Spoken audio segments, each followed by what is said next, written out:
At 3:17 a.m., a bus that is not on the schedule arrives outside my house. For context, I am a middle-aged man who lives on the outskirts of Parbold, a small English village. My house is the only one on a long, winding country road, but it does have a bus stop. From my bedroom window, I can see it on the other side of the road. It's quite handy, really. I never miss the morning bus to work, and I know the schedule off by heart. That's why I was bewildered when I first noticed the 3:17 a.m. bus on Saturday 14th of October. It woke me up, actually. I'm a light sleeper. I sat upright in my bed, twisted my body around, propped myself up on my knees, and gingerly inched the curtains open. The old lamppost on my road illuminated an ominous, fully gray, non-branded single-decker bus. There was no interior lighting. I couldn't see a driver or any passengers. Now, this was obviously bizarre. Buses don't show up at that time in the morning, not in this country, not in any town or city I know anyway. Still, I assumed, as any person would, that times were changing. It seemed like a good idea, a bus for those who've missed the last train home after a night out, perhaps. That still didn't entirely make sense because very few people use my bus stop. It's a 10-minute walk from here to anywhere. I checked the schedule. Nothing. There was a bus at 11:07 p.m. on Friday evening, and there shouldn't have been another one until 6:05 a.m. on Saturday morning. I watched the vehicle pull away and considered, perhaps, that it wasn't a public bus. Maybe it was a hired coach. That seemed like a reasonable explanation. I put it out of my mind and went back to sleep. However, it returned the next morning, and it continued to do so for weeks. Again, I checked the schedule. Still no mention of a 3:17 a.m. bus. I called the council, and they assured me that it wasn't a public bus. They said that I could contact the local authorities to report any suspicious activity. So I rang the police. They didn't care. They passed me over to some civil department with a forgettable name, and that department passed me over to another department. Nobody was concerned. It became clear that each person I contacted just wanted me to tire the whole thing and stop bothering them. I gave up on seeking help, but I didn't give up on my quest for an answer. I started making notes. The bus always arrived at exactly 3:17 a.m. It would linger for approximately 30 seconds. Nobody ever boarded or departed the vehicle. I took a picture of it and posted it on various forums. Nobody could identify the origin of the faceless gray bus, but one comment did stand out. I remember a user telling me that I should sell my house and move. They said that the bus was there for me. Most importantly, they said that I shouldn't, under any circumstances, board it. That seemed like a rather obvious piece of advice. I wasn't planning on boarding a sketchy, unlisted bus in the pitch black hours of the morning.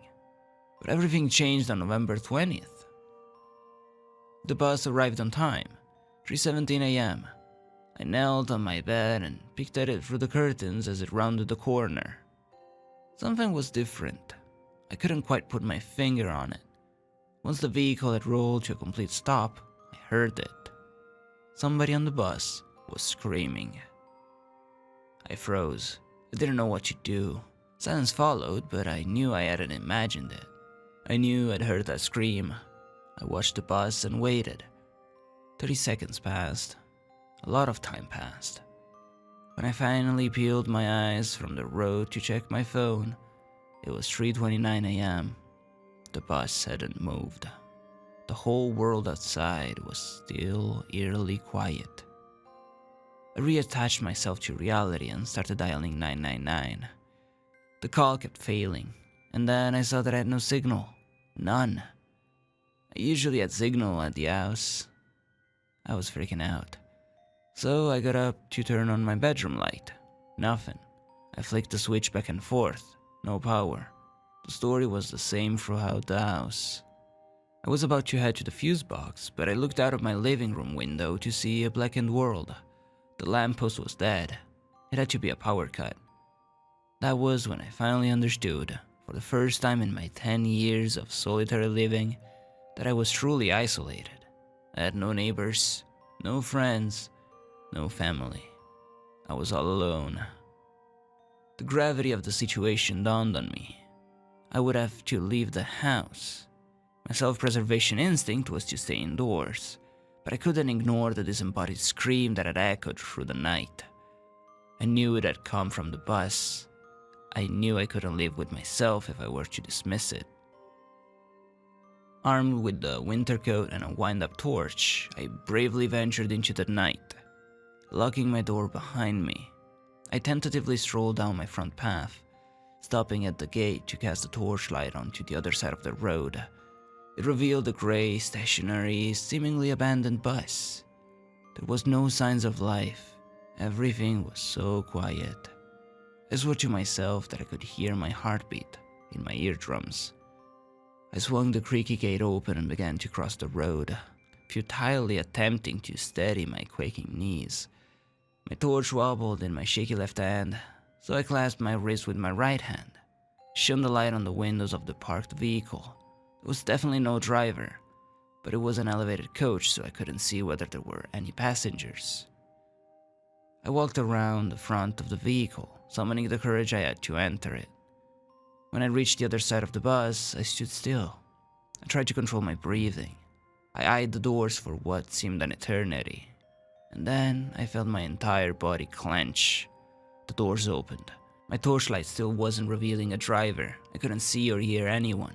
I thought for a brief moment of that internet stranger who told me not to board the bus, but I couldn't get the scream out of my head. My gut told me that somebody was in danger. I stepped onto the bus and started to climb the stairs. The doors closed. I held the torch before me as if it were a weapon, and I gradually climbed the next set of stairs to the elevated passenger platform. I spent several seconds on each step, savoring what I felt could be my final moments on Earth. Then I illuminated the passenger area before me. I half expected to see nothing. No, there was somebody on the bus. The young girl was sitting in the middle seat of the back row. Her head was in her palms.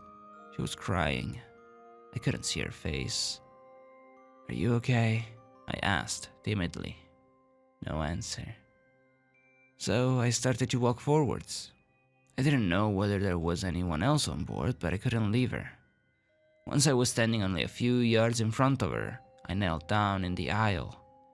"Are you okay?" I asked a second time. The girl's crying abruptly ceased, but she didn't lift her head from her hands. "You shouldn't have boarded the bus," she replied. My torch died. I furiously wound the lever at the side, but it didn't spring back to life. The girl and I had been plunged into darkness. Then I heard the bus doors open. I slowly turned my head to face the front of the bus. I could hear the sound of low, guttural breathing. It was followed by clunking footsteps. Dim moonlight shone through the front window, but it was sufficient to display a hulking figure at the other end of the aisle. A black specter with gangly limbs was moving towards us. He was hunched forwards, and his elongated arms dragged along the tops of the seats. He was too tall and too wide to fit in the aisle. I turned to face the girl. She had lifted her head from her hands. I could barely see her. I could barely hear her. "This is the last stop," she whispered. "I was really hoping you wouldn't board. I wanted more time." Before I could even comprehend what was happening, I felt an icy limb coil itself around my ankle. It yanked, and I fell. My nose connected with the floor of the aisle, and I heard something crack. I thought that was it. I thought that was the end, but I looked up to see the demonic creature coil its other limb around the girl's neck. It hoisted her from her seat. She screamed as she was lifted towards the undistinguishable figure in the aisle. I couldn't really see what happened in the darkness, but I'll never forget the sound her body made when it was consumed by the black entity. It sounded like leaves crunching beneath walking boots. I'd almost entirely lost my sense of reality at this point, but some vestige of survival instinct persisted in my fractured mind. I twisted onto my back and looked down at my ankle. I couldn't really see what I was doing in the dark. I just knew I had to act. So with my free foot, I stamped on the creature's limb. I stamped as hard as humanly possible. The demon, which had been devouring the poor girl, unleashed an inhuman wail. It pierced my eardrums and shattered every window on the bus. The limb retraced from my ankle and returned to the shadowy being. I seized my opportunity. Catapulting to my feet, I spun around and lunged for the now glassless back window of the bus. Clinging to the frame of the window for dear life, I took one last look at the dark entity that was hurtling towards me. Then I dropped to my feet on the road. I sprinted away from the bus. Adrenaline fueled me onwards. I didn't look back, I just kept running. At the speed I traveled, I think it only took me a few minutes to reach the warm and welcoming lights of civilization. I looked at my phone and cried when I saw that I had service. I booked a taxi. I wanted the farthest possible destination. I chose Manchester. Then I took the first train to London. For the past couple of weeks, I've been living in a hotel. I know I was a little late. I finally took the advice of that online stranger. I moved away. I moved far away. I don't go outside at night. And I definitely don't look out the window after 3 a.m.